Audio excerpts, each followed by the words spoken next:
Hello student, তোমরা যারা ক্যালকাটা ইউনিভার্সিটির আন্ডারে রাষ্ট্রবিজ্ঞান অনার্সের ছাত্রছাত্রী আছো এবং তোমাদের সিবিসিএস সিলেবাস অনুযায়ী সেমিস্টার 4-এ এসিসি B2 পেপারে সাপ্লি আছে, অর্থাৎ এবারে তোমরা সাপ্লিমেন্টারি পরীক্ষা দিতে চলেছ, তোমাদের জন্য আজকের ক্লাসটা খুবই গুরুত্বপূর্ণ।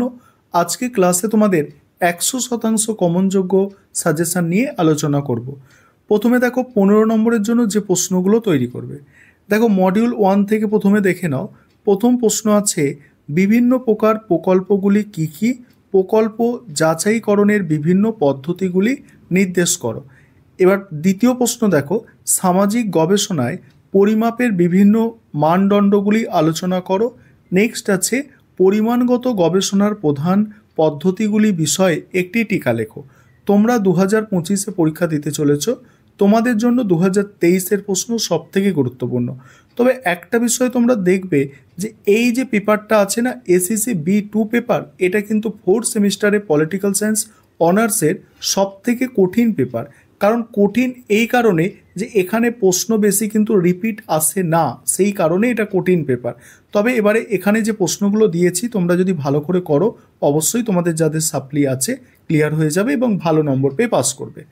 পরের প্রশ্ন আছে, সম্ভাবনামূলক নমুনায়নের ওপর টিকা লেখো।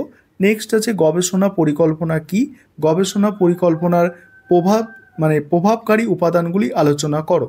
নেক্সট, সামাজিক গবেষণায় উপাত্ত বিশ্লেষণের ব্যবহৃত বিভিন্ন সংখ্যাতাত্ত্বিক উপায়ের বর্ণনা দাও।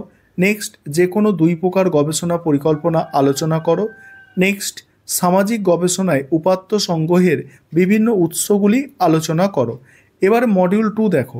মডিউল 2-এ আছে, অংশগ্রহণমূলক ক্ষেত্র গবেষণার সুবিধাগুলি আলোচনা করো, এর সীমাবদ্ধতাগুলি কী কী। নেক্সট, একজন ভালো সমীক্ষকের গুণাবলী বর্ণনা করো। নেক্সট, সমষ্টি উপাত্ত ব্যবহারগুলি কী কী, এর সুবিধাগুলি কী কী। তারপরে দেখো, তারপরের প্রশ্ন, যোগদানমূলক পর্যবেক্ষণের বিভিন্ন পদ্ধতিগুলি বর্ণনা করো। পরের সাজেশনটুকু আলোচনা করব, বাকি অংশটুকু। তার আগে একটা বিষয় তোমাদের বলার আছে। তোমাদের জন্য এই পেপারের বা তোমাদের অন্যান্য যেসব পেপারে সাপ্লি আছে, অর্থাৎ 4th সেমিস্টারের প্রত্যেকটা পেপারে তোমাদের স্টাডি মেটেরিয়াল তৈরি করা হয়েছে। তোমরা যারা স্টাডি মেটেরিয়াল পারচেস করতে ইচ্ছুক আছো, নিচে স্ক্রিনে যে নম্বর দেখতে পাচ্ছ এই নম্বরে যোগাযোগ করে স্টাডি মেটেরিয়াল পারচেস করে নিতে পারো। আর তোমাদের আজকের ক্লাসের শেষে এই পেপারের স্টাডি মেটেরিয়ালের আমি স্যাম্পেলটা দেখাবো। দেখো, পরীক্ষামূলক গবেষণার বিভিন্ন স্তর ও পরিকল্পনাগুলি আলোচনা করো। তারপর কেস স্টাডি পদ্ধতিতে বিভিন্ন পর্যায়গুলি আলোচনা করো। নেক্সট, উদাহরণসহ সমীক্ষা গবেষণার সুবিধাগুলি আলোচনা করো। নেক্সট, সামাজিক গবেষণায় সমষ্টি উপাত্তের উৎস ও ব্যবহারগুলি কী কী। এবার 10 নম্বরের প্রশ্ন দেখো। 10 নম্বরের প্রশ্ন এখানে রিপিট হয় এই পেপারে। যদি 23 সালের প্রশ্ন ভালো করে করা যায়, দুটো করে 23 সালে আছে দেখছো, 23 সালের প্রশ্ন ভালো করে করলে একটা প্রশ্ন রিপিট পেয়ে যাবে এখানে, অর্থাৎ এখানে কমন আসে 10 নম্বরের প্রশ্ন।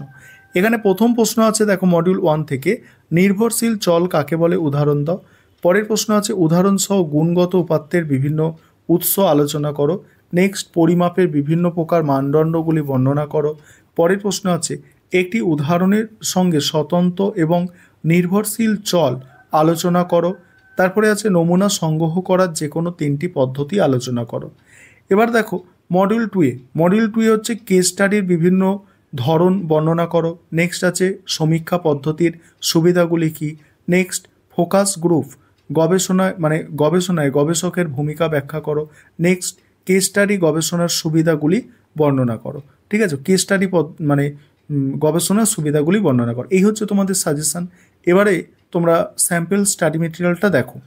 প্রথমে তোমাদের বলে রাখি, এই যে পেপারটা দেখছো, এই পেপারের স্টাডি মেটেরিয়ালটা 65 পেজে তৈরি করা হয়েছে, অর্থাৎ 65টি পেজ আছে। কিভাবে সাজানো হয়েছে, তোমরা যে সাজেশানগুলো দেখলে সেই সাজেশান অনুযায়ী একদম পরপর এইভাবে কিন্তু সাজিয়ে দেওয়া হয়েছে। দেখো পরপর একদম এইভাবে প্রত্যেকটা প্রশ্নের অ্যান্সার তোমরা পেয়ে যাবে।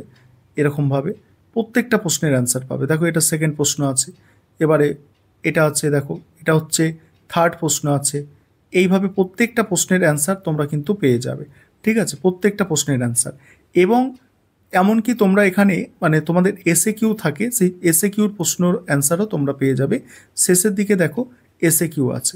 এইভাবে আমি বড় করে দেখাচ্ছি তোমাদের। এটা 2023 সালের প্রশ্নপত্রের সমাধান আছে।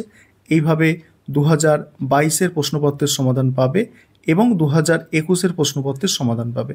এইভাবে 3 বছরের প্রশ্নপত্রের সমাধান তোমরা পেয়ে যাবে।